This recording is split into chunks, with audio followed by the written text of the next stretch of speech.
comment allez-vous? Chez nous, tout va bien et nous avons le plaisir de vous présenter aujourd'hui une nouvelle recette. Nous allons préparer une soupe du pêcheur. Je vais donc vous lister les ingrédients tout en premier. J'ai donc besoin d'ail frais, pas beaucoup, 3-4 morceaux.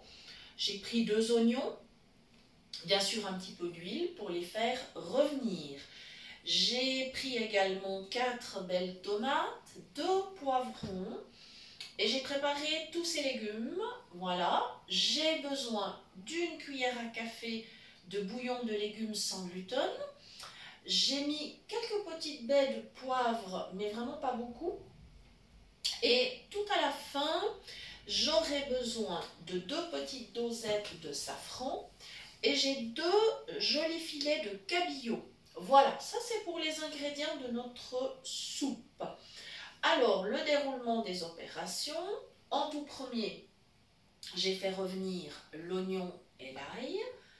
Quand ils ont été un petit peu fondants, j'ai coupé mes tomates que j'ai ajoutées, j'ai coupé mes poivrons que j'ai ajoutés également. Ensuite, j'ai mis une petite goutte de vin blanc. Je ne sais pas si je vous en ai parlé dans les ingrédients d'ailleurs. Voilà, donc j'ai mis du vin blanc. C'est facultatif, mais rassurez-vous, si vous avez des enfants à table, lors de la cuisson, l'alcool s'évapore. Il va rester que le goût. Mais ça, après, ça dépend si vous aimez ou si vous n'aimez pas. J'ai mis une petite goutte d'eau, bien sûr. Donc mon bouillon, mon poivre, un petit peu d'eau, le vin blanc. Et ma soupe est en train de mijoter. Les dosettes de safran seront rajoutées tout à la fin et le poisson également. Voilà, donc là, on serait sur une soupe pour 4 personnes. Voilà, donc nous, comme nous ne sommes que 2, ben ça va nous faire 2 repas, ça ira très bien. Voilà, tout simplement. Au niveau diététique, eh bien, c'est quelque chose de très léger. C'est bien évidemment une recette, on va dire, vitaminée, puisqu'on a quand même beaucoup de légumes.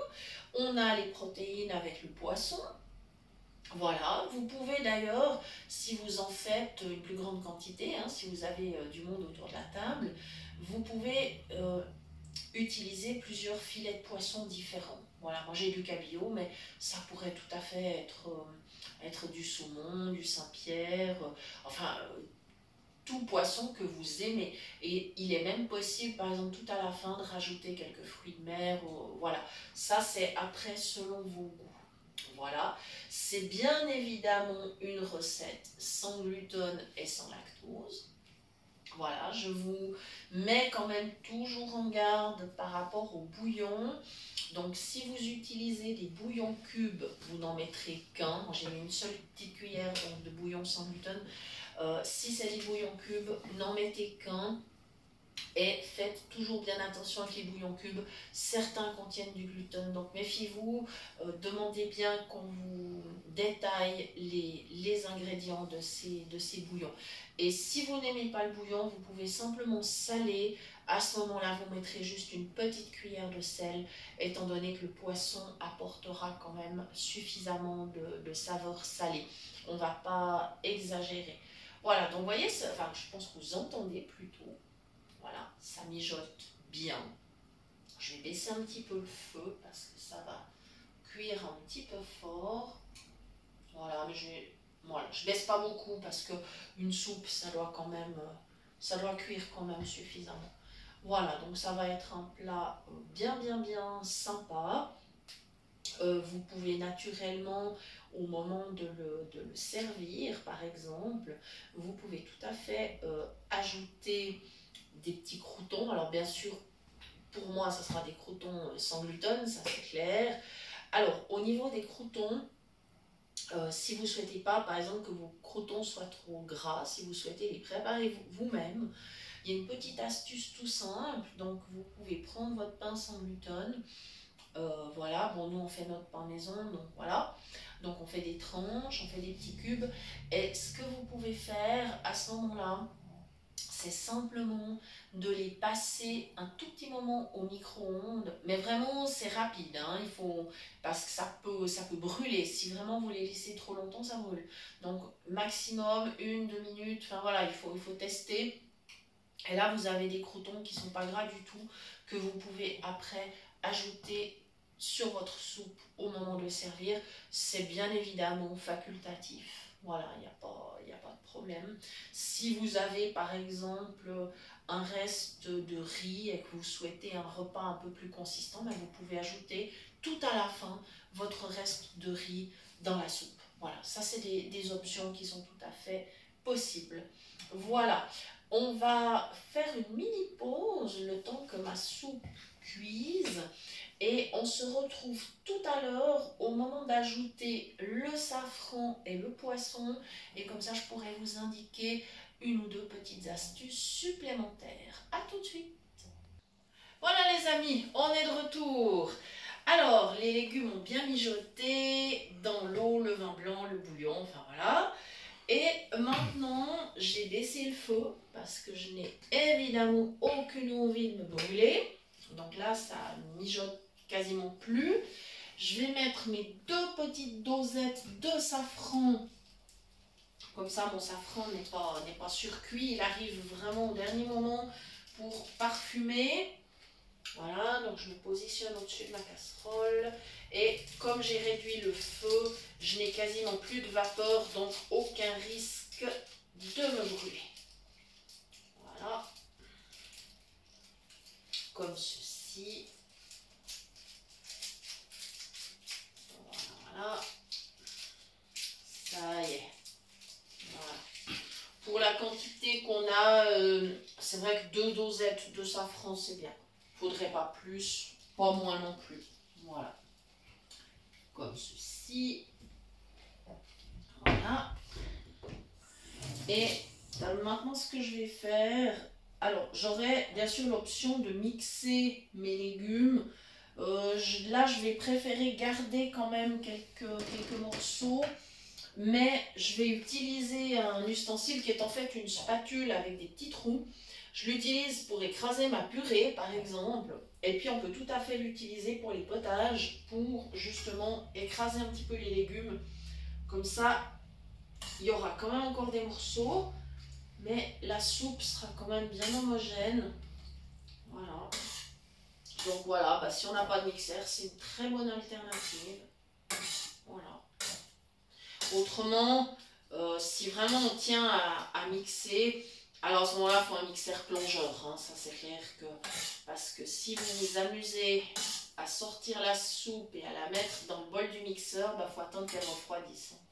Pas de miracle, sinon c'est beaucoup trop chaud. Voilà, avec les mixeurs plongeurs, disons qu'on n'a pas ce danger. Voilà, mais là, moi je préfère carrément utiliser ma petite spatule. Voilà.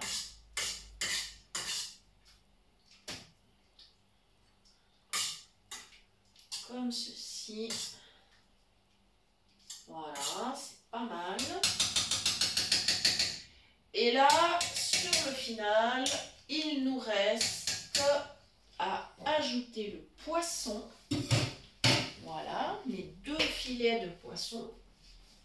Donc je profite parce que justement ma soupe n'est pas trop chaude. Alors l'astuce, c'est qu'on ne va pas s'embêter à couper les filets, mais alors pas du tout. On va faire très simple. Je vais les mettre entiers directement dans ma soupe. Voilà. Je vais à nouveau couvrir ma soupe. Je vais remonter le feu. Et tout simplement, voilà, excusez-moi, je suis en train de mettre mon assiette dans l'évier pour faire la vaisselle tout à l'heure. Voilà. Maintenant, je vais à nouveau couvrir. Je vais récupérer mon couvercle. C'est bon. Je retourne vers ma casserole. Voilà. Comme ceci. Je couvre. Je vais redonner de la chaleur. Je vais remettre au maximum un tout petit moment. Et en fait, maintenant, ça va aller très vite. Il va falloir environ 5-7 minutes. Si vous avez vraiment des filets de poisson très épais, 10 mais grand maximum, voilà. Ensuite, eh ben, le poisson sera cuit et il n'y aura plus qu'à le séparer en fait avec la spatule. Et du coup, la soupe sera prête. On n'aura pas besoin d'avoir pré-découpé le poisson. Voilà, c'est ultra facile à faire. Autant s'épargner des difficultés, hein. Voilà. Et là, ensuite, on va pouvoir servir. Voilà, donc avec les options que je vous ai indiquées tout à l'heure, c'est-à-dire des croûtons maison sans gluten, soit du riz, enfin voilà. Vous avez vraiment le choix. Et puis, si vous souhaitez, vous pouvez accompagner d'un verre de vin blanc un peu sec. Hein. Ça peut être bien sympa comme repas. Voilà, et puis ça reste quand même très léger. C'est vraiment quelque chose qui est très léger. Les légumes, le poisson, enfin vraiment, voilà. Si vous avez, on va dire, eu un repas copieux la veille ou comme ça, bah, vous pouvez tout à fait compenser avec cette soupe qui reste vraiment un plat très léger. Voilà, voilà, voilà. Je vais vous rappeler les ingrédients dont nous avons besoin. Donc, de l'oignon, de l'ail, avec un petit peu d'huile bien sûr pour les faire revenir, des tomates, des poivrons, du bouillon sans gluten, quelques petites baies de poivre, ou alors si vous n'avez pas des baies, vous donnez quelques tours de moulin à poivre, c'est pas un problème, un petit peu de vin blanc, de l'eau, les 2 petites dosettes de safran et les filets de poisson. Voilà, et là votre soupe, eh bien elle est complète. Voilà, voilà. Eh bien j'espère que vous aurez beaucoup de plaisir à la préparer. Et je vais juste vous faire un tout petit point. Je vous ai dit qu'on faisait notre pain sans gluten nous-mêmes. On a beaucoup ramé pour y arriver. Ça a été assez difficile parce qu'on a toujours des pains qui étaient moelleux le premier jour et puis qui séchaient dès le deuxième jour et qui venaient très durs, enfin très difficiles à consommer. Et là, enfin, on a réussi à mettre au point une recette pour avoir un pain qui reste moelleux. Donc cette recette, on va vous la dévoiler très prochainement. Je pense que ça pourra être utile pour beaucoup de personnes parce que les pains du commerce sans gluten, c'est vrai qu'ils sont pas mal, ils ont fait beaucoup de progrès, mais ils restent extrêmement chers. Donc pouvoir faire son pain soi-même, c'est vraiment super top. Ça fait faire des économies bien sûr. Et nous, ça arrive, même on en fait parfois 2 à la fois. Comme ça, c'est vrai qu'il reste bien moelleux. Enfin voilà, on vous expliquera tout ça dans une prochaine vidéo. Je vous rappelle que vous pouvez nous écrire à l'adresse suivante, cuisinepratique@mail.ch. Nous aurons toujours un grand plaisir à vous lire et à correspondre avec vous, y compris dans les groupes. On aura aussi plaisir à lire vos commentaires sur la chaîne. Voilà. Tous ces échanges nous font vraiment un grand plaisir et nous motivent. Nous vous disons à très bientôt pour de nouvelles idées cuisine et merci de nous avoir suivis. À bientôt.